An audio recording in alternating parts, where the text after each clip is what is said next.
刚流下的水分它是有敏感性的，而且只是能赶往太阳压去的。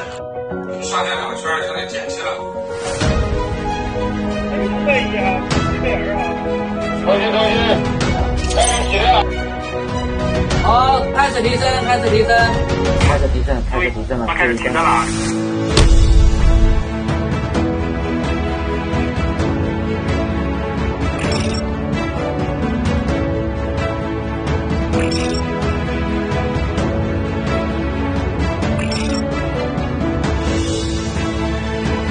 今天的提升创造了同类桥梁，钢孔类整体提升，重量最大，标志着我国复杂海域超大跨度钢拱桥建造技术实现新突破。